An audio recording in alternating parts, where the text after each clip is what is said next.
Due to popular demand, I am back with more photos and history, baby. We're going to take another trip through the mechanical ages here. Some race stuff, some weird history, some big machines, some failures, and some stuff you may not have never seen or even known about before.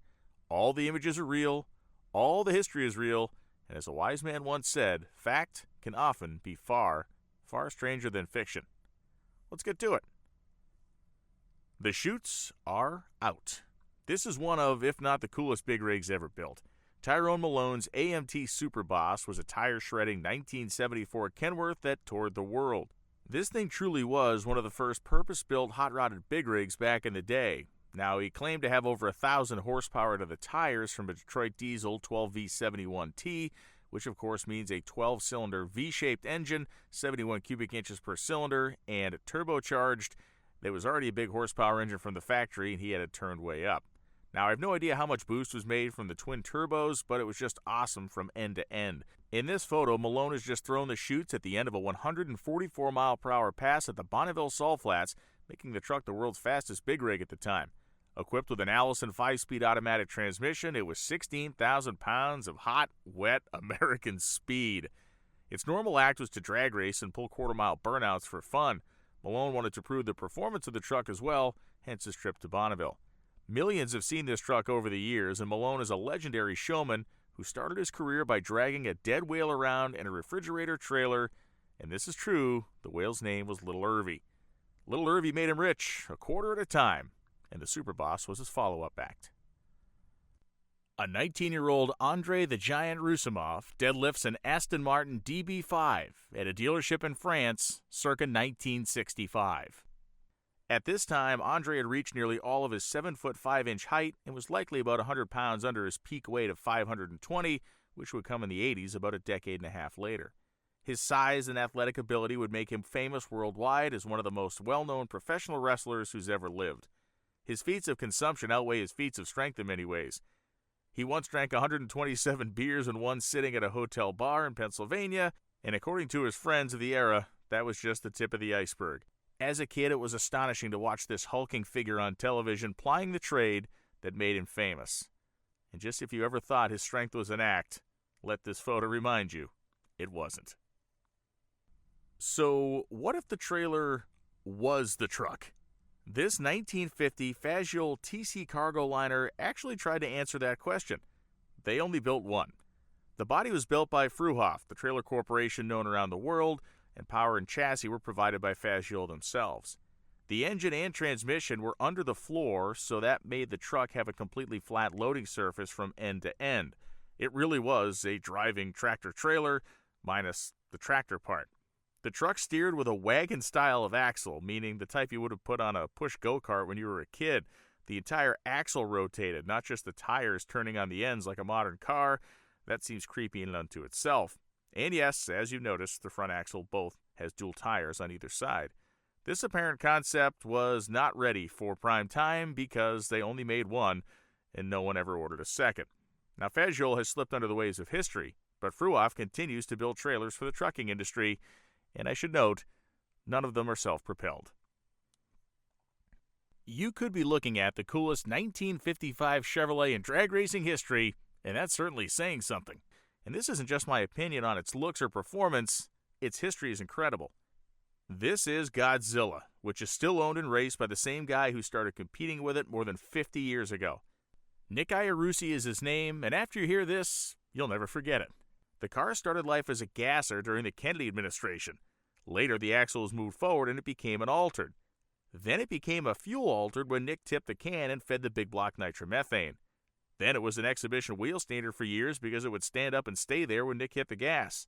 After the exhibition stuff got old, Nick tamed the car down to participate in the gas classes during the later 70s. In the 1980s, a class called Pro Gas started sweeping the country, and he got in on that. Pro Gas was the pre-runner to today's NHRA Super Gas category, and Nick Iarussi won a national championship in this car. The machine is still raced today basically the way you see it here, minus some upgrades and a change in the paint job. There have been many incredible 1955 Chevrolets in the history of drag racing, but few of them have the pedigree and incredible history of Nick Iarussi's Godzilla. Here is the mighty British Scammell Super Constructor 6x6 heavy haulage road locomotive as it was known in England where it was built. These machines were awesome beasts of burden that were designed to do the heaviest work in any conditions. Just check out the axle articulation in this photo. Powered by a naturally aspirated 12-liter Rolls-Royce 6-cylinder diesel that made 185 horsepower and 600 pound-feet of torque, the truck used a 6-speed transmission with a 2-speed auxiliary box to lug loads down the road, or in this case, perhaps over the road. These machines were geared to the moon. High gear, high range was 29 miles per hour at top speed. The gear ratio was 11.28 to 1 in the axle.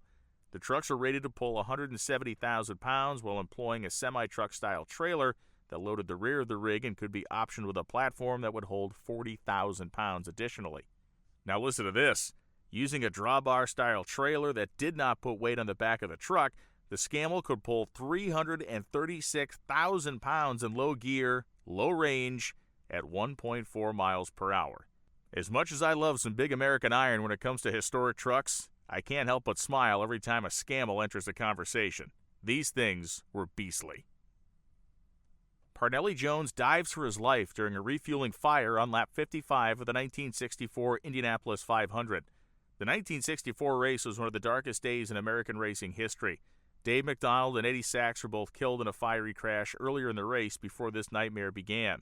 The fire from the McDonald-Sachs disaster was so hot and so out of control it took 30 minutes to put out. The race was obviously put on hold. Parnelli Jones was leading the race at this point before this particular disaster struck. Methanol is famous for its invisible flame, and you can see the heat waves in this photo. 1964 was the last year a front-engine car would win the Daytona 500. Jones won the 1963 race, but was always hampered by weird stuff at the 500.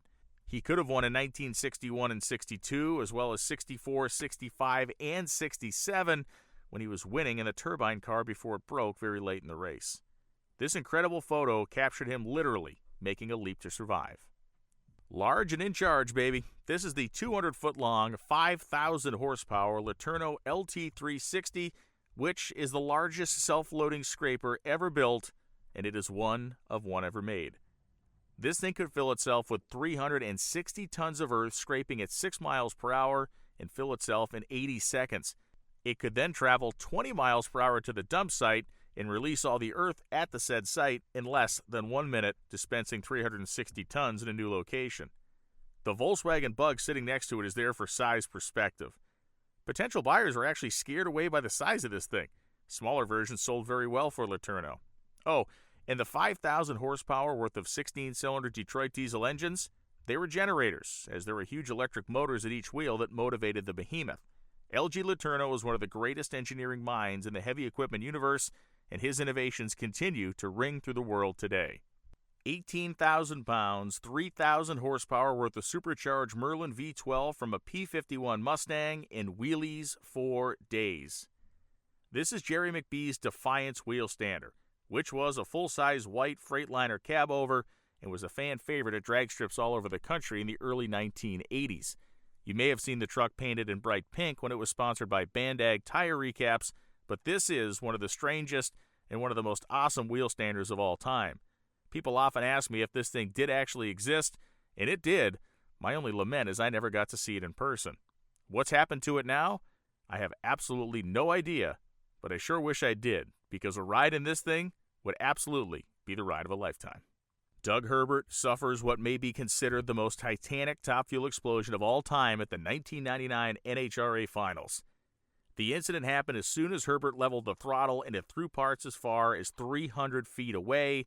Some went over the stands, some went into the stands, and people definitely caught some of those parts. The whole event itself was plagued by mechanical catastrophes and oil downs, bringing on a raft of changes for the following season in the year 2000.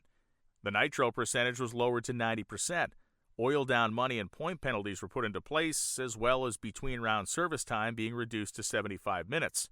It was a tough close to a great 4-win season where Herbert finished 7th in the points, but this photo will stand the test of time as one of the most spectacular ever captured in drag racing. Legendary American race car driver Phil Hill takes a short flight at the 1967 Nürburgring 1,000-kilometer race, driving a Chaparral 2F. Note that the adjustable wing is in full air brake mode tilted down and the car maintains its altitude. These cars used aluminum 427 cubic inch big block Chevy engines and an innovative automatic transaxle, which unfortunately was often not man enough for the job of endurance racing.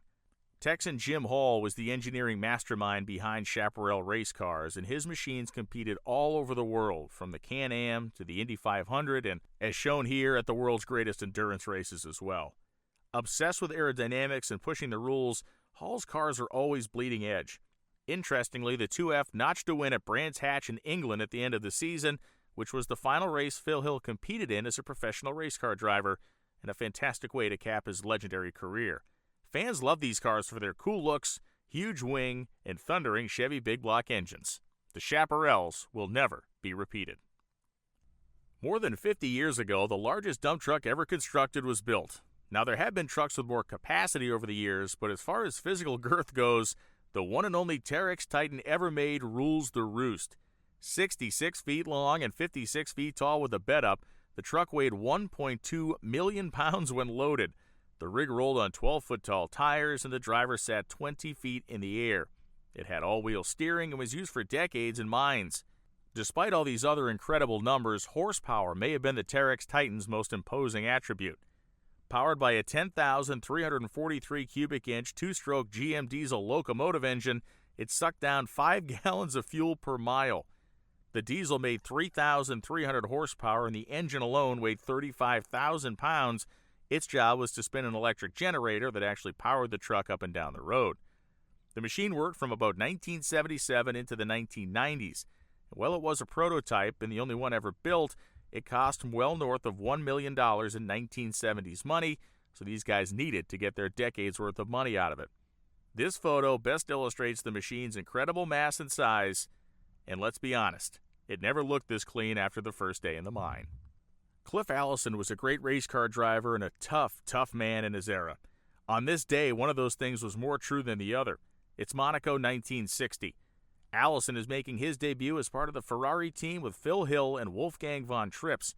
After a timing glitch wiped out previous qualifying attempts, Allison went out with gusto, and for the first time in his life, he was racing a car specifically built for him.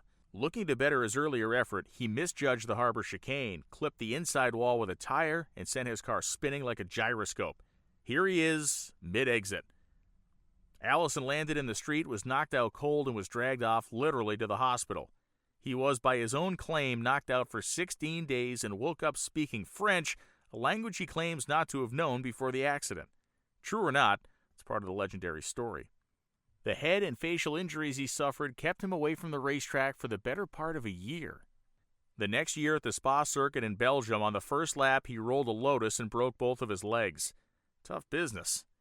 He never raced at the professional level again.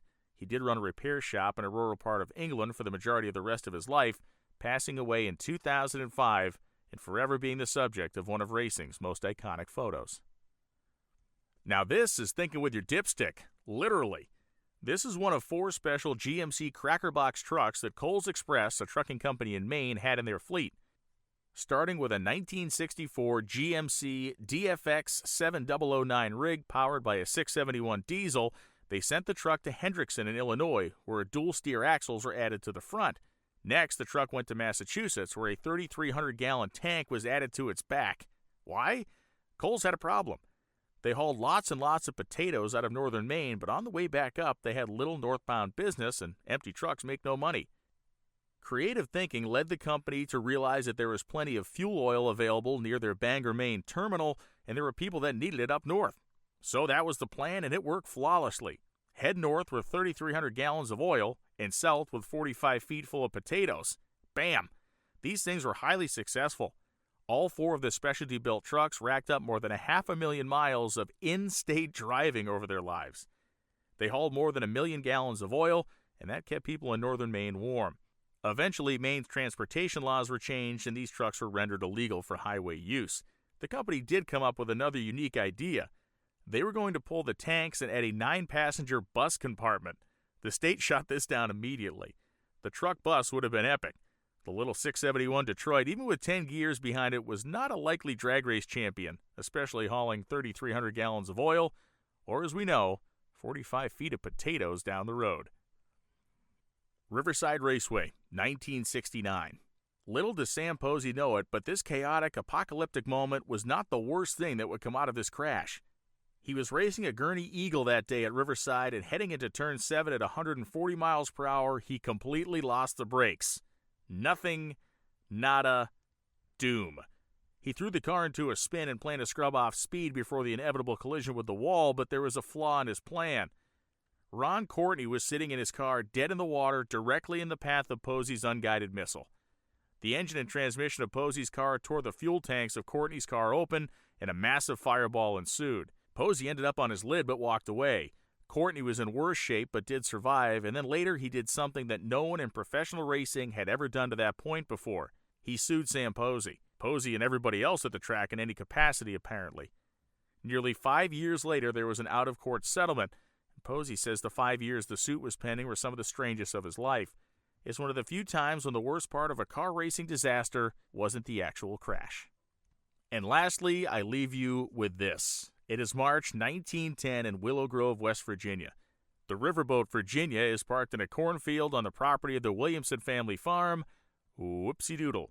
The 230-foot-long machine built by the Cincinnati Marine Railway Company was framed in oak and used massive chains and sturdy framing to keep it from bowing when loaded with tens of tons of cargo on the river. Now those same devices were keeping the boat from breaking in half on land. The lavish Virginia had been on the water for many years before this incident, and it was known as one of the finest riverboats anybody could ride in. As rivers rise and fall, so do the fortunes of the vessels that ride on them, especially 110 years ago. Loaded with 600 tons of cargo, the owners of the Virginia hired experts to bring it down a very swollen Ohio River. Navigating the currents by day and night, the ship was making its appointed stops and conducting passenger and freight business, but trouble was waiting. A drunken crew forced the captain to turn the Virginia around and head upriver to Willow Grove, where he could kick the drunken louts off and carry on the next day with new manpower. Getting to Willow Grove, he docked and planned to use the current to his advantage, but it did not work. The boat floated over a submerged field, grounded itself, and was trapped. Every effort to pull it failed, and it was left high and dry. Enter a man named John Eichley, a brilliant mover of houses and a guy who supposedly could move anything. He trenched under the boat while unearthing shallow military graves and a Native American burial ground. He placed the Virginia on rollers and used 12 teams of horses to drag it 20 feet per hour toward the water. Within days, the whole works had made it to the riverbank, where it promptly sunk in the mud to a depth nobody could help it. But then the river came up. On June 20th, that river rose, and by the 27th, the Virginia chugged its way into Pittsburgh, Pennsylvania. The Virginia existed till 1930 under various names. Eichley got stiffed on the job, which he billed at $2,900. The Virginia boat owner said an act of God had floated the boat into the farm and that an act of God could have actually carried it out again. A judge ruled in favor that said that Eichley, quote, put it within God's reach, but yet the company never paid him a dime. The Williamson family, they got $500 cash for damage to their field, which obviously was a muddy mess. There you have it. The latest installment of historical, awesome Gearhead photos. More to come. More history to come as well. Please like and subscribe for more of this and a whole bunch of other mechanical fun through the annals of racing, the annals of war, and the annals of transportation. I'm Brian Loans. Thanks for watching.